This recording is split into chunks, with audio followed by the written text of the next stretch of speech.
Hello, hello, hello, my darlings.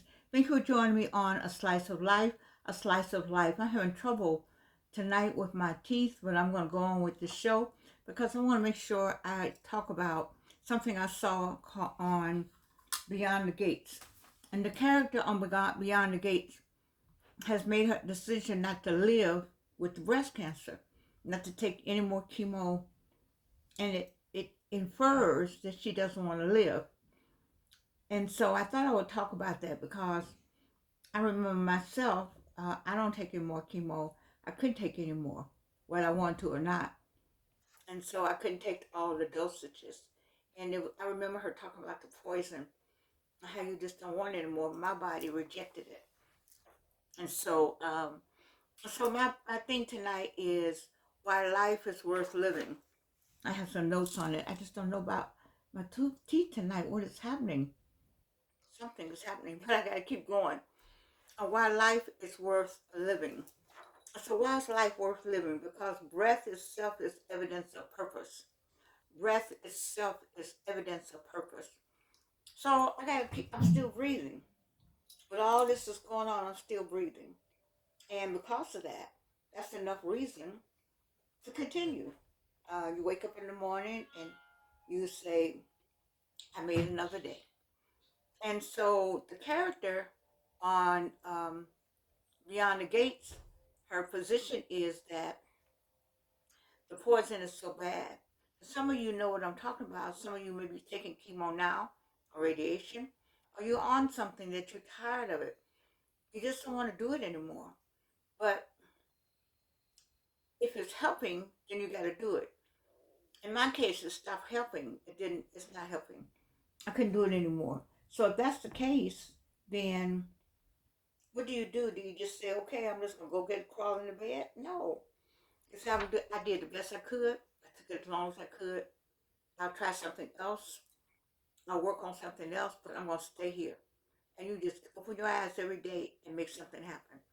And so, because breath itself is evidence of purpose, then you have to keep going. You got to keep going. And I know this is art is mirroring life, and life is mirroring art. But there's some people who struggle with this every day. People who struggle with, because survival is not luck, it's an assignment. Survival is an assignment. You're on assignment. Uh, and you haven't finished that assignment. So whatever's going on, you gotta still you have to still stay here. You're here because you haven't finished your assignment. When you finish your assignment, you won't God won't need you anymore. You gotta go. Or if you don't act like you want to do the assignment, you just might go. You broke the covenant you had with him and you said, I'm not doing the assignment. Or you are stay here because the other person's assignment is to correct whatever your assignment is. Does that make sense to you? This is really horrible here, but I'm not gonna stop. So survival is not luck; it's an assignment. Because every day you outlive fear, you reclaim power. I like that. Every day you outlive fear, you reclaim power. Fear, I think I have to ask Anita what she used to say fear represented. But the letters represented a sentence that my good friend Anita would give me. You may have heard it before. But you can't, what they say, you can't worry and be a Christian in the same sentence, in the same paragraph, in the same thought. I have to tell myself that. I'll get concerned and I say, okay, that means you don't have any faith or you don't believe anything that you read. And so if you don't have any faith, what are you doing calling yourself a Christian? Those people who worry, then you are saying, I don't believe anything that I've studied. And I'm pretty sure you believe most of what you studied. So because every day you outlive fear, you reclaim your power. You reclaim power when you outlive your fear. When the fear comes up and you say, no, I'm going to let it go. I mean, how many times have they told me something about me? I lost count. No, for because you carry cannot be buried. Because what you carry cannot be buried. Your voice, your memory, your work, your love. These are things that continue beyond any expiration date someone tried to give you. In my case, I couldn't believe he was talking to me when he gave me my expiration date. I thought I heard him wrong. And the water came up in my eyes, and he said, "I'm sorry." And I was thinking, wow, how you say that to your patient?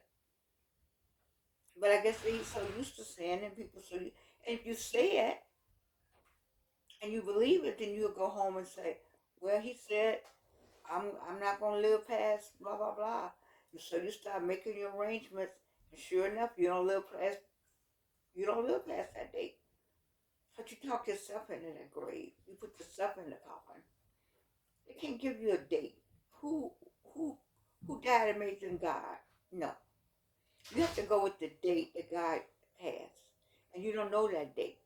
So since you don't know that date, then you may as well get up and live, right? It's feeling better. It's looking better. I think so. Anyway, because living is an act of defiance. Living is an act of defiance. It is. You just have to say, I'm doing this. I'm doing this. It's not easy in the face of all the things that's going on. Choosing to live fully is a hard decision to make sometimes. Because life, sometimes I'll say, life is just beating me up. I'm just get tired. I get tired of not getting some of the things that I want to get at the time that I want to get them. Life just beats me up. And I said, God, life is beating me up. And then I said, well, I'm beat up, but I'm still here. So let me go to the next thing. And I go to the next thing. Living is an act of defiance. And it is. I told you, my son-in-law gave me something called I shall not die but live and declare the works of the Lord.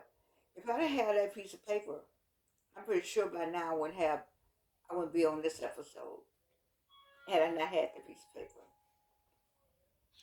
But it is an act of defiance. Living is an act of defiance. That's every day. Whether somebody told you weren't going to make it or not. Just getting up every day. Just get across town. Have you seen the way people are driving? It's just something I am missing. I didn't get the memo to drive crazy. Did you get that memo? That's a memo to drive crazy, to act crazy, to shoot and be on edge. We're not doing any of that. We're not doing any of that. We're just going to live. You got to just live. I'm living with this today. I have to do something. I've talked to my daughter. I've got to do something about the teeth. I can't. I don't think I can do. I'm gonna try to make it this week. I don't know if I can make it this week. I don't know if I can make it this week. But I do know that I'm doing this today because there's someone on the other side of the screen that's fighting the same thing that's on Beyond the Gates. Every day, somebody commits suicide. Every day, I don't know how many times a day, but I know every day somebody does it. Every day somebody gives up. And I don't think it's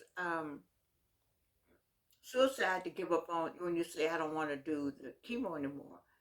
I